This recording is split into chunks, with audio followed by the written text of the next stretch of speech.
I, 42 male, was once married to a woman named Shannon, and to put it simply, she was crazy. She nearly destroyed my life and wrecked my reputation beyond repair. When I met her for the first time, my younger, more naive self thought Shannon was everything I ever wanted in a partner. We met on a blind date, set up by mutual friends, and I was hooked. There was just something about her presence, the way she spoke, how she carried herself, that pulled me in right from the start. However, as much as I was smitten with Shannon, it became clear early on that she didn't feel the same way about me. She was honest and upfront about her feelings, making it clear that she did not share the same romantic interest towards me. Though it stung, I respected her honesty. Over the months, even though Shannon wasn't interested in a romantic relationship with me, we continued to stay in touch. We moved in the same social circles and would occasionally see each other at gatherings or parties hosted by our friends. During these times, I made a conscious effort to keep things friendly between us. I treated her as I would any other acquaintance. Always polite, always respectful, but never wanting to make her feel uncomfortable or pressured. I understood where she stood, and I made sure to honor that. Once we were both at a party and Shannon had had a bit too much to drink, she was visibly intoxicated, and I could see that she needed help getting home. Without hesitation, I stepped in to assist her. I called a cab, helped her get inside safely, and made sure she was taken care of. She thanked me later for taking care of her in such a vulnerable state and not taking advantage of her. I think this might have been when she started to warm up to me a bit. After 2 months of staying friends, something unexpected happened that changed everything between us. I had an upcoming work party, and not really having a date, I casually asked our friend group if anyone would be interested in going with me. It wasn't a big deal, just an opportunity for some free food, drinks, and a bit of fun. I didn't want to be without a date for the evenings, since most of my coworkers were either married or had a partner. To my surprise, Shannon reached out to me and said she'd love to join. I was a bit taken aback, but happy to have her company. So we made plans for the night. When the night of the party arrived, I picked her up and we headed out together. From the start, things felt different. There was an ease between us, a comfort that hadn't been there before. She seemed more open around me. I did my best to keep things light and respectful, avoiding any flirtation since I was still mindful of her previous feelings. But despite my efforts, the night was filled with laughter and genuine enjoyment. Shannon seemed to be having a great time. She was laughing and giggling, and it felt like we were really connecting on a deeper level. As the night drew to a close and I drove her back home, Shannon invited me back to her place. I hesitated, not because I didn't want to, but because I wanted to be sure that whatever happens next between us was genuine and not just a spur-of-the-moment decision fueled by the atmosphere of the night. So I politely declined her invitation and left. The very next day, I received a text from Shannon. She told me that over the past few weeks, she had slowly started to fall for me, but was afraid to admit it. She said that my consistent kindness, the way I had always treated her with respect, and my gentlemanly behavior had made her see me in a different light. Shannon admitted that she regretted rejecting me after our first date, and that she wished she had given me a real chance to get to know me better back then. She asked if I could consider giving her another chance. now that she realized how she truly felt. It was a lot to take in since this was all so unexpected. Despite the months of just being friends, my feelings for Shannon had never really changed. So when she asked if I could give her another chance, I readily agreed, and that's how we ended up going out for another date. From that point on, things between us just fell into place. What started as an unexpected second chance turned into a more serious relationship. I fell head over heels for Shannon and would have given her the moon if I could. After dating for a year and a half, Shannon and I made the decision to move in together. At that point, we had already been spending most of our time at each other's places, and when both of our leases were up, we thought it made sense to find a place that we could truly call our own. However, the process of finding that place revealed some things about Shannon that I hadn't fully acknowledged before. From the very start, Shannon always had a tendency to be a bit showy, always gravitating towards the finer things in life, which is completely opposite of who I am, essentially. It wasn't something that I had minded too much before, but it became very apparent when we started apartment hunting. She had her heart set on high-end places, luxurious apartments, only that were honestly out of her budget. When I pointed this out to her, she argued how she expected me to cover 70% of the rent because I had a higher paying job anyways. Looking back now, I realized this should have been the first red flag for me, a sign that our financial expectations and priorities did not align. But at the time, I was deeply in love with Shannon and I wanted to make her happy, so I didn't push back. Once we found an apartment and finally moved in together, another issue surfaced. Shannon was very particular about how she wanted our new place to look. When I started bringing over my furniture, she immediately dismissed most of it, calling it tacky and cheap, and asked me to just throw them out. I do admit my furniture was more on the traditional vintage side, pieces I had collected over the years and had grown attached to.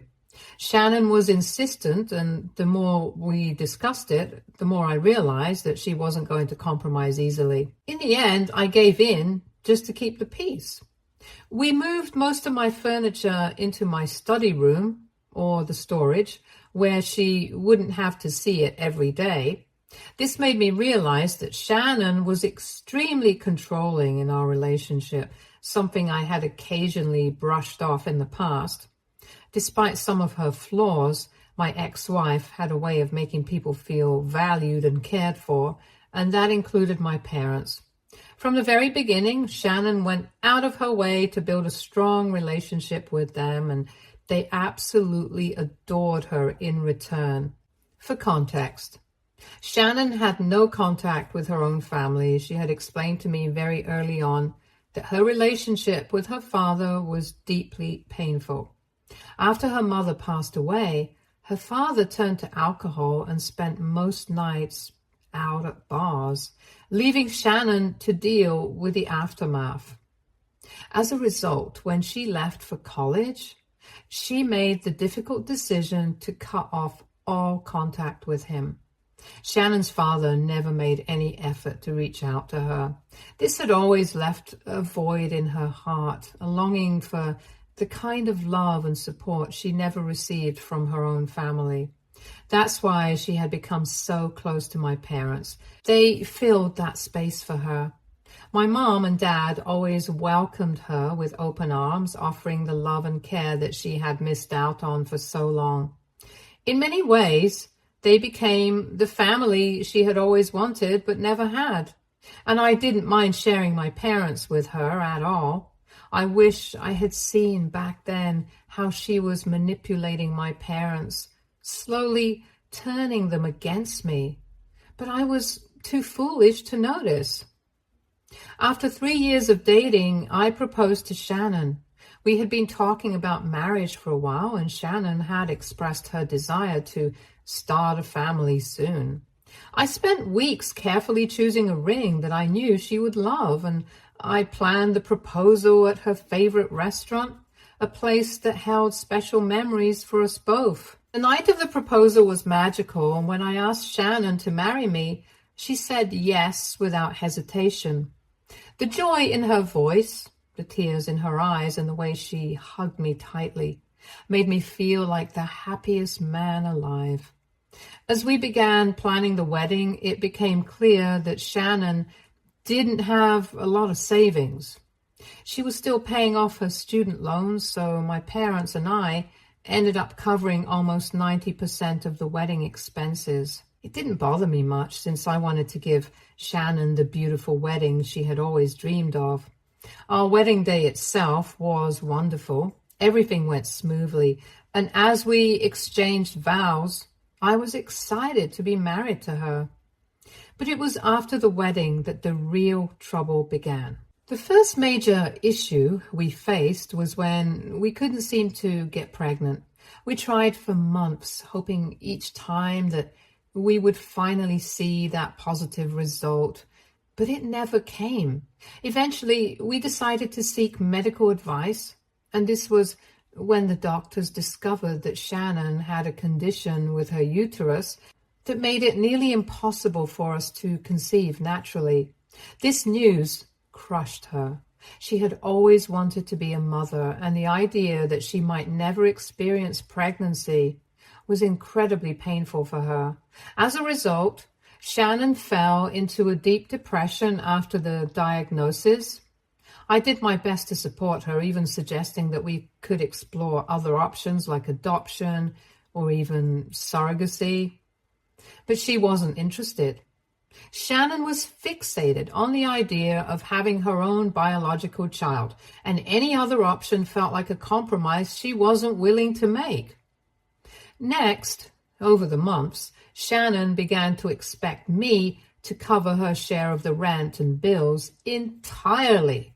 She insisted that as the man in the relationship, it was my responsibility to take care of her needs.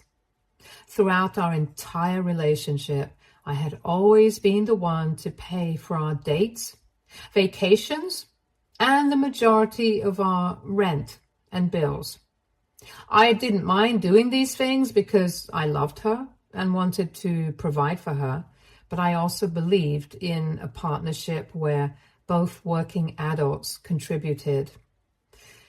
Shannon earned a decent salary, and I couldn't understand why she suddenly felt entitled to stop contributing altogether to our shared expenses. I knew I couldn't sustain our lifestyle on my own, so I put my foot down and told her that if she wasn't willing to continue paying her share, we would have to break our lease and move into a much smaller, less expensive apartment.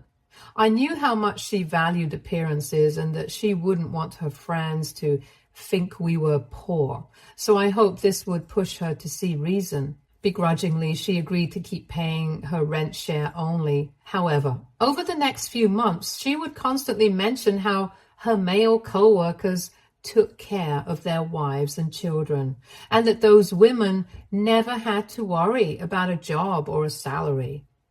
I tried to argue that those women had children to care for, so it made sense for them to stay at home.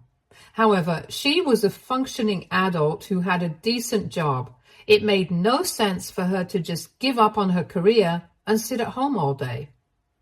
Shannon was pushy, and when I was still not getting convinced, she decided to go and involve my mother in this disagreement. She complained to my mom, almost like a child running to a parent when things didn't go her way. My mom, who had always been traditional in her views on marriage, took Shannon's side without hesitation. She told me that Shannon's thinking wasn't wrong, and that as her husband, it was my duty to take care of all her needs if she wanted to leave her job. My mother's words stung. She didn't understand the financial strain it would place on me if Shannon stopped contributing altogether. I had a huge fight with Shannon regarding this, as I felt she betrayed me by involving my parents in our issues. During this fight, in her anger, she admitted for the first time how she regretted marrying me, as I was not able to support her. This is when I started to suspect that Shannon might be nothing more than a gold digger. I had thought we were partners in this marriage, but it was clear that she was only interested in what I could provide, not who I was. After that fight, Shannon began to ignore me completely at home, withholding affection in every way possible, almost as if she was punishing me for standing my ground. There were no more date nights, no intimacy, not even the simple gesture of holding hands. She stopped helping around the house, leaving all the responsibilities to me, as if she was trying to force my hand to give in to her demands. At first, I kept trying to talk to her, to find a way to come to a compromise, but she would ignore all my efforts. Hence, after a while, I just got tired. I felt mentally exhausted from trying to mend something that she seemed determined to break. Instead, I slowly watched as the distance between us grew wider and wider. Then, the very next month, Shannon quit her job. Out of nowhere, without even discussing it with me first. I was starting to get really frustrated with her antics and firmly warned her that if she didn't find a new job soon, I would move out because I couldn't sustain our lifestyle all alone. She eventually broke down in tears, expressing how much she despised working and that she just wanted a blissful married life where she could stay at home and be a good wife to me. Seeing her cry made me feel a bit guilty, so I reluctantly agreed to let her take a temporary break from working. I pointed out to her that if she expected me to cover all the expenses, she would need to take on all the household responsibilities. She agreed without hesitation. Unfortunately, as you can already guess, she's never stayed true to her words. Shannon began to spend her days either gaming or lounging in bed watching movies, just like I knew she would. She would occasionally clean up around the house, but I continued to handle most of the household duties myself, just like I used to do before. Whenever I pointed out that she wasn't fulfilling her end of the agreement, she would get annoyed and accuse me of nagging her.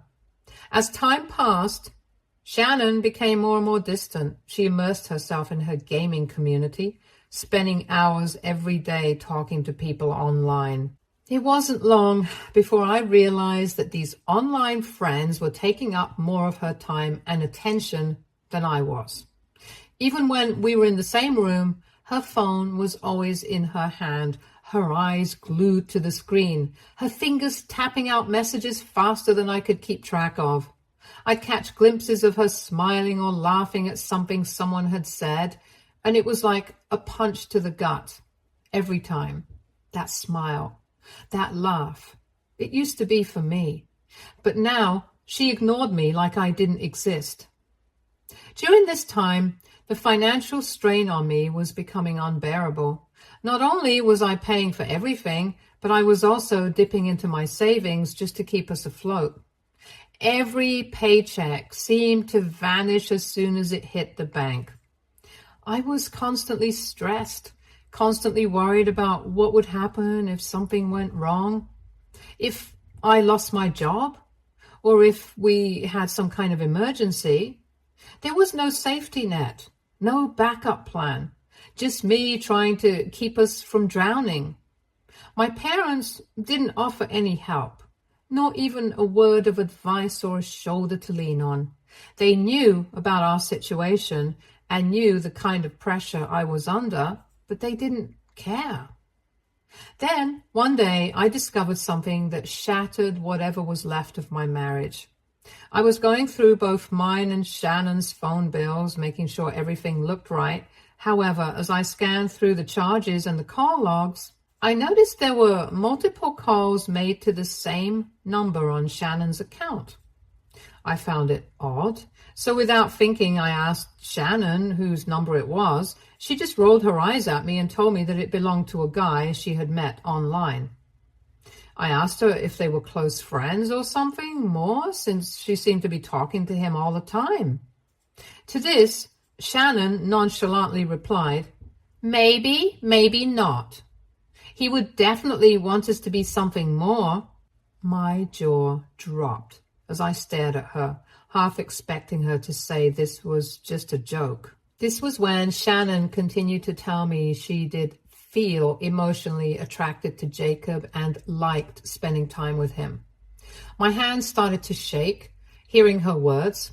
I grabbed her phone and scrolled through her messages just to see for myself if this was really true. What I saw made me sick to my stomach. Shannon and the man had exchanged very graphic messages with each other and discussed everything about their lives in detail. At one point, she had even openly admitted to Jacob that she had fallen out of love with me, but that she liked to use me as a cash cow, since I was a safe option. She boasted about how she was living a comfortable life at home without ever having to lift a single finger for the past few months. Jacob, in turn, had called me a foolish, nerdy guy who deserved to serve her. The sheer audacity of their conversation left me stunned. I quickly took photos of their messages as I couldn't believe what I was reading. Shannon looked at me like she just didn't care. I realized then that our marriage was over. To her, I was nothing more than a means to an end, a tool to be used and discarded once I had outlived my usefulness.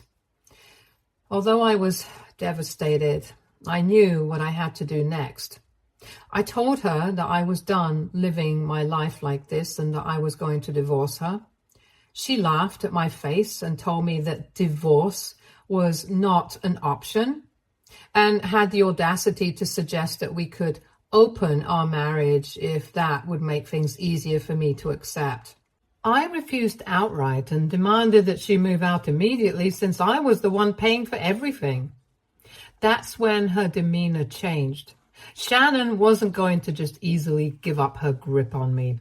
She had controlled and manipulated me for so long that she thought, even after finding out about her affair, I would foolishly forgive her and give in to her demands yet again.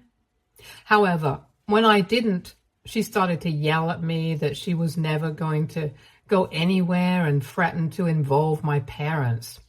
She called them, crying and begging them for help as if I was wrong for asking her for a divorce. Instead of admitting that she had been cheating, she started to tell my parents that it was me who had been unfaithful, just like she had always suspected, apparently. She claimed that she had caught me cheating and that I was now trying to make things up about her life and kick her out of the house. She begged my parents to help her out. My foolish mother, in particular, was quick to believe her story. She called me in tears, furious, accusing me of breaking my vows and betraying my poor wife, who had been nothing but kind to me and my family. My dad also scolded me for letting down such a great woman like Shannon and how disappointed he was in me. I tried to argue that I had never even cheated on her, but they did not listen and continued to bash me. Confused, I asked them why they would believe her over their own son. And that's when I found out that for months, Sharon had been feeding my parents stories, claiming I'd been coming home late, that she had found a lipstick mark on my shirt, and that I constantly talked about one of my female co-workers, and that I was always distracted by my phone, texting with someone. I was stunned. by how far Shannon had gone, laying the groundwork for months to create this narrative. She had clearly planned ahead, knowing I would eventually discover her affair, and wanted my parents to take her side and isolate me. No matter how much I tried to explain to my parents I had been nothing but loyal, that Shannon was the one who had manipulated them and the entire situation, they refused to listen. I even sent them the proof I had of Shannon cheating on me, but my mom insisted that I was probably making all this up to cover my tracks, just like Shannon had warned them, while my dad blamed me for failing as a husband in my marriage. In their eyes, Shannon was the victim, and I was the villain no matter what. They just couldn't comprehend the idea that a woman, especially one like Shannon, could ever be unfaithful. Long story short, despite all of Shannon's manipulations and the chaos she caused, we did end up getting divorced. The process wasn't easy.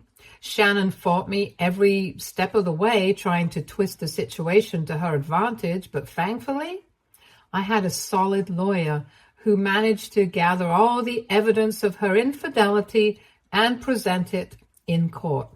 The judge saw the truth, and because of that, I didn't have to pay her a single cent in alimony.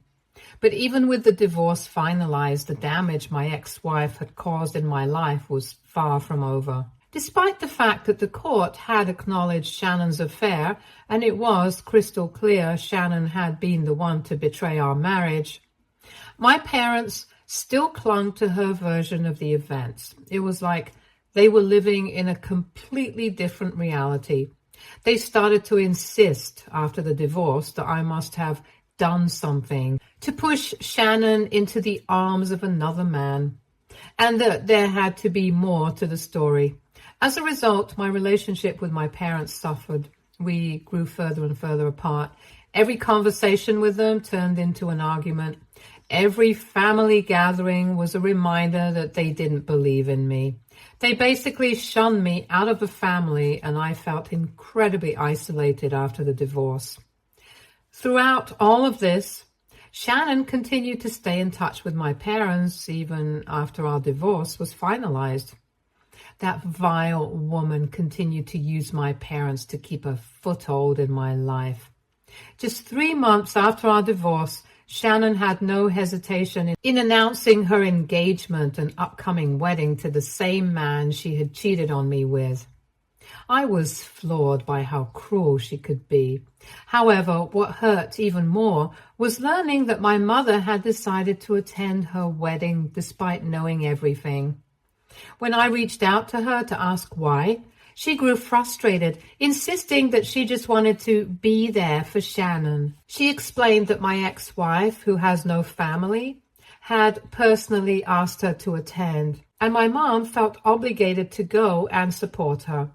It was incredibly difficult to accept that my own mother had chosen to support the very person who had torn my life apart.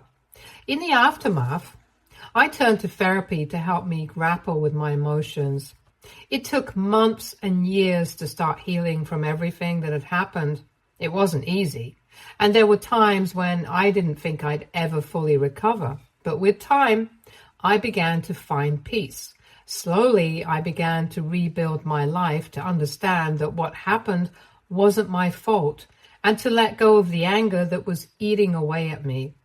Currently, I am in a much better place in life. I've moved on, landed a better job, paid off all my debts, and relocated to a new area, which has been a breath of fresh air. I've also gone low contact with my parents since our interactions are mostly negative, and it is very draining. As for Shannon, I no longer think about her or what she might be up to. The pain and anger have been replaced by a sense of peace and closure. I've moved on completely, and I'm grateful for that. About 1.5 years ago, I started dating a wonderful woman named Kylie. She's an incredible woman, gorgeous, honest, independent, and down to earth. From the very beginning, it was clear that we shared a lot of common interests and values. After my last failed relationship, I never thought I'd have another chance at love, but here I am. I'm incredibly grateful every day that Kylie came into my life and has redefined what a relationship means to me. She's inspired me to be a better man and loves me for who I am without ever asking me to change. Just a month ago, Kylie and I received the most incredible news. We're expecting a baby. The moment I found out, I was over the moon. The excitement was overwhelming, and it felt like the start of a new chapter in our lives that I had been dreaming of for so long. A week ago, I took the plunge and proposed to her. I got down on one knee, and when she said yes, I cried tears of joy. It felt like everything I'd been through in the past had finally led to this perfect moment. Since our engagement, Kylie and her sister have been excitedly planning our wedding.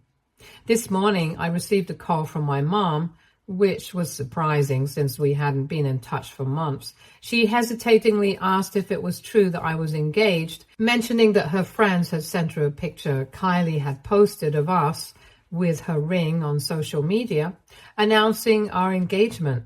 I confirmed it. Then she asked why I hadn't told her or my dad about this news directly, which made me scoff. I told her bluntly that given how our relationship had deteriorated over the years, I didn't feel compelled to include them in my life's significant moments anymore. My honesty seemed to upset her. She asked if they would be at least invited to the wedding, since people might talk if they weren't present. I laughed at the absurdity of her concern and told her that Kylie and I didn't really care about what others thought, and that honestly, I didn't want them to be there at all. Hearing this, she started to cuss me out for being such a selfish and ungrateful son. So, Reddit, AITA for not inviting my parents after the way they have behaved with me in the past? Update 1. Answering some of your most asked questions here. No, my parents have never met Kylie, although they did know that we have been dating. However, not once did they make any initiative to meet Kylie, since they still blame me for my divorce from my ex-wife. As far as I know, my parents are still in contact with Shannon to this day. My ex-wife is a classic narcissist. She knows how to play on people's sympathies and craft a narrative that paints her in the best possible light. Ultimately, while it's disheartening to see my parents still involved with Shannon, I've come to accept that this is beyond my control. No one has any idea about Kylie's pregnancy yet, since we haven't told anyone. We are planning on telling people only after the wedding. The reason I don't want my parents present for the wedding is not just because of how they have blatantly favored my ex-wife, but also because I don't want them to sabotage my happy moment with my wife by bringing up the past. I don't trust them anymore and want them to stay away from my new family. Update 2. It's been a few days since my last update. Today, Kylie showed me a message she received on social media from my mother. Turns out my mom reached out to her and accused Kylie of alienating me from the rest of the family. In the message, she had written that Kylie doesn't deserve to be my wife because wives are supposed to bond families together, not break them apart. She also wrote how Shannon was always so close to her and Dad after she came into my life. But Kylie has done the opposite and has even refused to ask for their blessings. I was furious when I saw the message. I called my mom immediately and asked her to stay out of my life. I reminded her that I was sick and tired of them always bringing up my ex-wife when she was nothing but a huge mistake. I told her how crazy she and Dad were to have continued to support an outsider over their own son even after everything.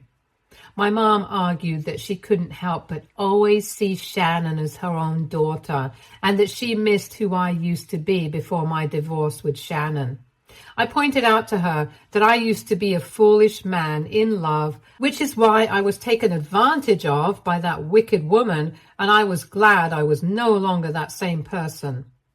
My mom then went on to say that if I was really determined to marry Kylie, despite how much they disliked her, She and Dad could consider giving us their blessings, but only if we invited them to our wedding first. I scoffed and told her I was done trying to explain myself over and over, and made it clear that from this day forward, I would be cutting both her and Dad out of my life permanently. I firmly informed her that she can continue to consider Shannon as her daughter for as long as she lives, because I am no longer their son. My mom freaked out and tried to argue back, but I cut her off. Me and Kylie have since blocked my parents from all our socials and our phones. Update 3. It's been a month and a half since my last update, and Kylie and I recently got married in an intimate ceremony surrounded by our family and friends. My parents weren't invited, but Kylie's parents were there, cheering us on. The wedding went off without a hitch, and it was perfect. Right now, I'm on my honeymoon with my wife, and we're planning to announce our pregnancy in a few weeks to our close family members and friends. Since blocking my parents, they haven't been able to contact us, and I'm at peace with that. I'm incredibly happy and grateful as I look forward to becoming a father. All I want now is to be there for my loving wife and to take care of our child. Stay tuned for more stories from Argo Relationships.